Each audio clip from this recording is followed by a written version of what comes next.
Hello friends, இன்னைக்கு நம்ம பார்க்க போறது TNPSC Group IV ல கேட்ட ஒரு question.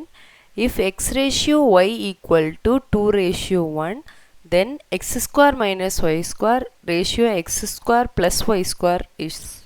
x ratio y க்கு வேல்யூ என்னன்னு கொடுத்திருக்காங்க 2 ratio 1. நம்ம வந்து x square minus y square ratio x square plus y square ratio ஓட வேல்யூ என்னன்னு கண்டுபிடிக்கணும்.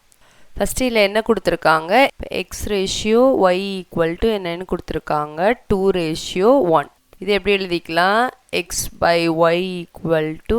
2 by 1 இந்த y இந்த பக்கம் கொண்டு போகிறோம் அப்போ எப்படி வரும் x equal to 2y இப்போ next இதுக்கு போகலாம் ரேஷியோனா என்ன அர்த்தம் டிவைட் அதனால தான் இப்படி டிவைட் பண்ண மாதிரி எழுதியிருக்கும் இப்போ x square minus y square ratio x square plus y square இதான் நம்ம வந்து என்னது கண்டுபிடிக்கணும் First இது டிவைட்ல எழுதிக்கலாம் ரேஷியோனால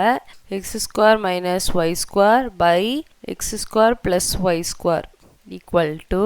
x இருக்க இடத்துக்கு 2y போட்டுக்கலாம் அப்ப என்ன வரும் 2y the whole square minus y square divided by 2y the whole square plus y square அப்ப என்ன வரும் 2y the whole square னா என்னது 4y square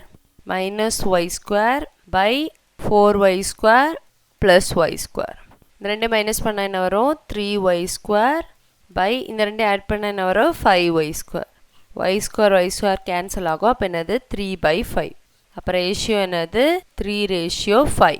இதுதான் answer like share and subscribe friends